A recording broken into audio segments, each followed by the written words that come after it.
भाजपा दिल्ली में सरकार बनाने जा रही है पूर्ण बहुमत के साथ।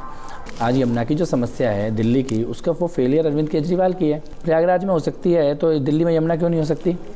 और अरविंद केजरीवाल ने तो पहले कहा था ना कि अगर मैं 5 साल में यमुना साफ़ ना करूँ तो मुझे वोट मत देना। 10 साल आप सरकार में थे, आप ये नहीं कर पाए। अब ये दहशत फैलाना बंद कीजिए। और ये बेसिकली मैनेजमेंट के इश्यू हैं, किया जा सकता था अगर नीयत साफ़ होती। आप देख रहे हैं अमर उजाला, मैं संतोष कुमार। हमारे साथ हैं भाजपा के फायर ब्रांड नेता और बीजेपी प्रदेश उपाध्यक्ष कपिल मिश्रा जी। कपिल मिश्रा जी, आपका स्वागत है। बहुत बहुत आभार। समय में आपने टाइम दिया हमको अमर उजाला। बहुत बहुत आभार आपका। और इनसे कपिल जी से बात करना इसलिए भी जरूरी है कि इस समय यमुना में पॉल्यूशन का इशू आम आदमी पार्टी कंटिन्यूसली रेज कर रही है और वो ये कह रही है कि हरियाणा सरकार जो है जहर डाल दे रही वहाँ पे हरियाणा से। और कपिल मिश्रा पहले जल बोर्ड के मंत्री रहे हैं, जल बोर्ड के उपाध्यक्ष भी रहे हैं। क्या ये संभव है क्या कि इस तरह का कैसे संभव होगा? कैसी बात है, कैसी विचित्र सी बात है कि सीधा जहर डाल रहे हैं। मतलब अरविंद केजरीवाल जानबूझ के लोगों को डराना चाहते हैं। ऐसे ही उन्होंने पाप किया था कोरोना के काल में, जब उन्होंने कहा ऑक्सीजन खत्म हो गई और यहाँ पे इतनी सारी लोगों की ऑक्सीजन मंगा ली। फिर उनके पास ऑक्सीजन लेने की कोई जगह नहीं थी और उसके कारण कितने लोगों के प्राण गए। जो ऑक्सीजन लोगों की जान बचा सकती थी वो यहाँ सड़कों पर खड़ी हुई थी। ये केजरीवाल की आदत है कि लोगों को दहशत पैदा करना, डराना और उससे समस्याएं पैदा करना। आज यमुना की जो समस्या है दिल्ली की, उसका वो फेलियर अरविंद केजरीवाल की है। और केजरीवाल ने बड़ी बेशर्मी से थोड़े दिन पहले कहा था कि यमुना को साफ़ ही क्यों करना है, इसका वोट तो मिलता नहीं। ये तो केजरीवाल ने बोला ना ऑन रिकॉर्ड। तो आज जब उन्हें लगा कि वोट इसका मिलता हो या ना मिलता हो, वोट जाता जरूर है अगर यमुना मैया की सेवा ना करो। लोग गुस्से में हैं, छठ की पूजा नहीं कर पा रहे यमुना के किनारे। तो अब अरविंद केजरीवाल इस तरह की दहशत पैदा करना चाहते हैं। भाजपा कंटिन्यूसली हमलावर भी है यमुना के इशू को लेकर। नहीं, यमुना बहुत बड़ा मुद्दा है। आप देखिए आज प्रयागराज में 40 करोड़ लोग गंगा में डुबकी लगा रहे हैं और गंगा निर्मल है, स्वच्छ है। प्रयागराज में हो सकती है तो दिल्ली में यमुना क्यों नहीं हो सकती? और अरविंद केजरीवाल ने तो पहले कहा था ना कि अगर मैं 5 साल में यमुना साफ़ ना करूँ तो मुझे वोट मत देना। तो अब की बार दिल्ली की जनता उनकी इस बात को अक्षरशः पालन करेगी। अच्छा, चूंकि आप सिस्टम में रहे, अंदर रहे, जानते हैं क्या है इशू ये अमोनिया का जो राइज कर जाता है, कई बार वाटर सप्लाई डिस्टर्ब हो जाती है दिल्ली की। नहीं, देखिए अमोनिया का तो एक लेवल है, उससे कम होना चाहिए और उससे ज़्यादा होने पर अगर पानी कम है और अमोनिया ज़्यादा है तो डेफिनेटली वो पीने योग्य नहीं है। तो फिर उसके लिए फ़िल्टर लगाए जाते हैं, जल बोर्ड उसको अलग से ट्रीट करता है। ये सारी जल बोर्ड के मैनेजमेंट की प्रॉब्लम है। जल बोर्ड अगर उसको ट्रीट नहीं कर पा रहा, उसको ठीक नहीं कर पा रहा, तो फिर लोगों को कहा जाएगा कि आप इस पानी को मत पियो। इसके लिए किसी को ब्लेम करना, इसके लिए ये कहना कि उन्होंने जहर मिला दिया, उन्होंने ये कर दिया, ये ऐसी गंदी राजनीति देश में किसी ने नहीं की है। क्योंकि सीएम आपसी ने लेटर भी लिखा हुआ है चुनाव आयोग को, इंटरव्यू करे वो करेगा चुनाव आयोग, आ जाएगा जांच में सब सामने के सामने। लेकिन चुनाव के दौरान पे जब आपकी फेलियर एक मुद्दा है, पानी की गंदा पानी एक मुद्दा है, टूटी सड़कें एक मुद्दा है, जहरीली हवा एक मुद्दा है, कल को वो बोल देंगे कि वो कोई और राज्य हवा में जहर घोल रहा है। ये दिल्ली को ठीक करने का आप पे रिस्पॉन्सिबिलिटी था। 10 साल आप सरकार में थे, आप ये नहीं कर पाए। अब ये दहशत फैलाना बंद कीजिए। जल बोर्ड में करप्शन के ही बहुत सारे इशू हैं जो लगे हुए हैं, जिसकी जांच चल रही है अलग स्टेट में। क्या है, क्योंकि आपने भी रेज किया कई बार उस इशू को। नहीं, देखिए जल बोर्ड एक टाइम पे 176 करोड़ की प्रॉफिट मेकिंग बॉडी थी। आज 7-8 हज़ार करोड़ की, जब मैं वहाँ पर था, आज 7-8 हज़ार करोड़ की लॉस मेकिंग बॉडी बन चुकी है। तो करप्शन तो हुई है। और जल बोर्ड के लिए तो ना LG या मोदी भी उनको रिस्पॉन्सिबिलिटी नहीं कह सकते क्योंकि ऑटोनोमस बॉडी है, मुख्यमंत्री स्वयं उसके चेयरमैन होते हैं। तो जल बोर्ड में घाटा कैसे हो गया? उसका बजट अलग से दिल्ली विधानसभा देती है, हर बजट में जल बोर्ड का बजट अलग से दिया जाता है। जल बोर्ड में घाटा कैसे हो गया? असंभव था ये काम। ये भयानक भ्रष्टाचार होने पर ही जल बोर्ड या DTC जैसी संस्थाएं घाटे में जा सकती हैं। यमुना साफ हो सकती है दिल्ली में 100%। क्या उसके लिए करने होंगे? नहीं, मैंने आम आदमी पार्टी की सरकार 10 साल नहीं कर पाई। मैंने खुद Yamuna turn around plan as a minister जमा कराया था। 2 साल में यमुना की सफाई और तटों का सौंदर्यीकरण, ये इसका पूरा डिटेल्ड एक्शन प्लान खुद मैंने रखा हुआ है बनाकर, जब मैं सरकार में था। उसको इम्प्लीमेंट नहीं किया गया। ये 2 साल के अंदर यमुना मैया, दिल्ली में कोई बहुत बड़ी समस्या नहीं है। तीन नाले हैं जिनके कारण यमुना मैया की निर्मलता ख़राब होती है।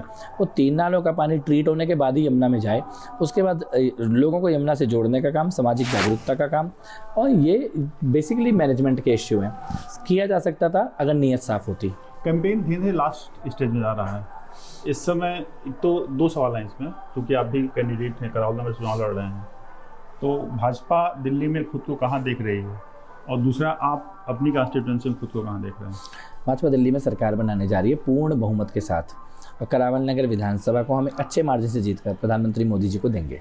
इसके इस दावे के पीछे की क्या है, लॉजिक क्या है? लोगों का रिस्पॉन्स है कि जनता ज़मीन बोलती है, ज़मीन में परिवर्तन की खुशबू है, सत्ता विरोधी लहर है, लोग अब बदलाव चाहते हैं। लोग नहीं चाहते कि रोज़ रोज़ ये लड़ाइयाँ हों कि एलजी काम नहीं करने दे रहा, मोदी काम नहीं करने दे रहा। अब लोग चाहते हैं ऐसी सरकार हो जो सेंटर के साथ मिलके दिल्ली को आगे बढ़ाने का काम करे। टिकट मिलने में कुछ परेशानी हुई थी, मौजूदा विधायक बिज साहब विरोध कर रहे थे। नहीं, क्या देखिए मान विरोध गए नहीं वो? किया उन्होंने विरोध नहीं किया। वो क्षणिक भावना में जरूर आए, और वो किसी को भी होगी, उनकी जगह कोई भी होगा। जो व्यक्ति एक 25 साल किसी क्षेत्र में रहता है तो बदलने पे तो आंसू हल्का सा आता ही है। वो मेरे बड़े भाई हैं, आज वो मेरे लिए प्रचार कर रहे हैं, मैं उनके लिए प्रचार कर मान रहा गए? हूँ। नहीं, वो कभी ऐसा था ही नहीं कि ना माने, संगठन के सच्चे सिपाही हैं। पिछली बार मैं सिटिंग एमएलए था, मुझको मॉडल टाउन भेजा गया था, मैंने संगठन की बात मानी थी।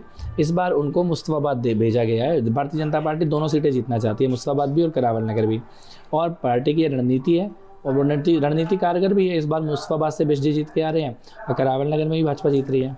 आपके कई बार कई बयान विवादित हो जाते हैं, नेशनल लेवल पे उसको फ्लोट किया जाता है अलग अलग तरीके से, स्पेशली दिल्ली दंगों के दौरान जो यहाँ पे हुआ था। नहीं देखिए, क्या हकीकत है? कभी क्या वैसे ही हैं और कई बार आप एग्रेसिव भी दिखते हैं कैमरे के सामने? नहीं, जब हमारे भाई अंकित शर्मा जी को मारा गया, दिलबर नेगी जी को मारा गया, सड़कें बंद कर दी गई, तो ये कहना कि हमारी सड़कें खोलो, ये कब से अपराध हो गया? सड़कें खुलवाना अपराध नहीं है, सड़कें बंद करवाना अपराध है। दिल्ली दंगों की बहुत भारी कीमत हम लोगों ने चुकाई है।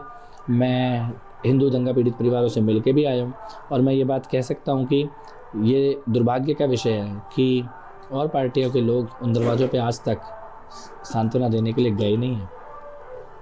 क्या आप ये भरोसा दिलाते हैं करावल नगर प्लस नॉर्थ ईस्ट की जनता को दोबारा से दंगे नहीं होंगे यहाँ पे? हम होने नहीं देंगे, हम दंगे नहीं होने देंगे, हम दोबारा बस्तियों में आग नहीं लगने देंगे, हम ऐसे किसी भी तत्व को सर नहीं उठाने देंगे जो हमारे बस्तियों और मोहल्लों की तरफ आग उठा के देखें। अच्छा, उसकी वजह कहाँ देखते हैं? दंगे हुए नहीं, कुछ लोग चाहते थे कि जब ट्रंप आए तो दिल्ली बदनाम हो। उन लोगों ने सड़कें बंद की और दंगे की तैयारी करी। फरवरी में ही प्लान बना लिया था, 16 फरवरी 14 फरवरी को मीटिंग हुई। अब तो सब कुछ डॉक्यूमेंटेड है, पुलिस की चार्जशीट में है, और उन्होंने तैयारी करी पुलिस अधिकारियों को मारने की, बस्तियाँ जलाने की, पेट्रोल बम किए गए, पत्थर इकट्ठे किए गए, और उस योजना को उन्होंने इम्प्लीमेंट किया। और वैसे वही लोग हैं जो कि बार बार इस शहर देश भर में इस तरह का वातावरण करते हैं, और वो चाहते थे दिल्ली जले, और हमने अपने भाइयों को खोया है। फ्रीबीज इस बार बड़ा इशू है, मतलब आम आदमी पार्टी भी कंटिन्यूसली अनाउंस कर रही है, भाजपा भी उसी उसमें आ गई, पिच पे आ गई है। नहीं देखिए, ऐसा नहीं है कि आम आदमी पार्टी कर रही थी, भाजपा पिच पे आ गई। सोशल वेलफेयर स्कीम्स जो है देश में, आम आदमी पार्टी कह भी रही है ना कंटिन्यूसली, हमारी नकल कर रही है। नहीं, तो आम आदमी पार्टी ने कहाँ इंप्लीमेंट किया महिलाओं के सम्मान निधि? पंजाब में फॉर्म भरवाया, वहाँ भी एक पैसा नहीं दिया, 3.5 साल हो गए। दिल्ली में भी एक पैसा नहीं दिया। भाजपा ने तो मध्य प्रदेश में दिया, महाराष्ट्र में दिया और छत्तीसगढ़ में भी दिया। भाजपा की जहाँ सरकार है वहाँ पे योजना इंप्लीमेंट हो रही है, और आम आदमी पार्टी की जहाँ सरकार है वहाँ पे खाली घोषणा की जा रही है, दिया कुछ नहीं जा रहा। जैसे कल ही जो अरविंद केजरीवाल ने मैनिफेस्टो जारी किया है, उसमें ये कहा कि अगर भाजपा आती है यहाँ पे तो बिजली का जो फ्री मिलती है वो बंद हो जाएगी, पानी का। नहीं देखिए, पहली बात तो प्रॉपर कैलकुलेशन किया कि 25,000 रुपए के आसपास एडिशनल खर्चा पब्लिक का बढ़ जाएगा, दिल्ली के लोगों को बढ़ जाएगा भाजपा सरकार आती है। कौन ही मान रहा है केजरीवाल की बात? केजरीवाल की क्रेडिबिलिटी खत्म हो चुकी है। ऐसे ही तो कैलकुलेशन करके वो बुलेट ट्रेन का किराया बता रहे थे। अरविंद केजरीवाल तो सोचते हैं जनता बेवकूफ़ है, ये बढ़ जाएगा वो बढ़ जाएगा। अरविंद केजरीवाल के राज्य में मैं झुग्गियों में खुद गया हूँ, एक छोटी छोटी झुग्गियों में 20-20 हज़ार रुपये के बिजली के बिल आए हुए हैं। कौन सा बिजली फ्री थी? पानी हर घर में गंदा आ रहा है, लोगों को खरीद के पानी पीना पड़ा है। कौन सा पानी फ्री था? अब हम ये कह रहे हैं कि इन योजनाओं को ईमानदारी से लागू करेंगे। दिल्ली में सबको पता है, मोदी जो कहते हैं वो करते हैं। मोदी जी ने कहा है योजनाएं बंद नहीं होंगी, ईमानदारी से लागू की जाएंगी। साथ साथ महिला सम्मान निधि 2,500 रुपये महीना भी दिया जाएगा, जो मध्य प्रदेश, छत्तीसगढ़, राजस्थान में जैसा दिया जा रहा है दिल्ली में भी दिया जाएगा। ये भाजपा की संकल्प है, भाजपा उन्हें पूरा करती है। केजरीवाल का संकल्प नहीं है कि चुनाव के बाद भूल जाओ।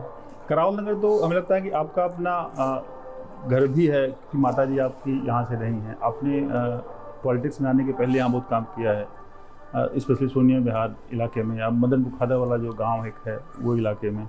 तो क्या रिस्पांस है आपको? बहुत अच्छा रिस्पांस है, जनता का आशीर्वाद मिल रहा है। Yes, definitely Bharatiya Janata party का स्ट्रांग होल्ड है, और मेरे को भी बहुत अच्छे से हमेशा आशीर्वाद दिया है करावल नगर विधानसभा के लोगों ने, और इस बार हम अच्छे से इस सीट को जीत के मोदी जी को देंगे। सोनिया विहार के डेवलपमेंट की बड़ी पॉपुलेशन रहती है यहाँ पे, 5-6 लाख लोगों की पॉपुलेशन है, और इंफ्रा एकदम ख़राब है। अभी भी जाइए वहाँ पे तो पानी भरा हुआ है। जबकि बारिश नहीं, नहीं सोनिया हुई। विहार में स्थिति सच में चिंताजनक है। तो कुछ और प्लान उसका सॉर्ट आउट मैंने किया अपने हुआ है? पिछले कार्यकाल में काफ़ी काम किया था। वहाँ पे पुश्ता जो टूटा हुआ था उसका निर्माण हुआ, लाइट लगी, गलियाँ बनी, सड़कें बनी। जो इलाकों को कहते थे कि नक्शे में नहीं है, फंड नहीं लगेगा, उन सब इलाकों में गलियों का, नालियों का निर्माण हुआ। अभी इसका दोबारा से हम लोग प्लान कर रहे हैं। 2 चीज़ें मेन है, पानी की निकासी की सुविधा और पुश्ते को डबल करना। ये काम हम प्राथमिकता के तौर पर करेंगे और सभी टूटी गलियों का निर्माण करेंगे। इसके बाद आगे की रणनीति बनाएंगे। लास्ट सवाल लेते हैं कि कोई एक वजह आप गिना सकते हैं कि दिल्ली के लोग भाजपा को वोट दें, करावल नगर के लोग आपको वोट दें? देखिए 10 साल हो गया, दिल्ली में कोई काम ही नहीं हुआ, दिल्ली ठप है। और रोज़ रोज़ की लड़ाई छोड़ के अब दिल्ली में ऐसी सरकार आए जो मोदी जी के साथ मिलकर दिल्ली को आगे बढ़ाने का काम करे।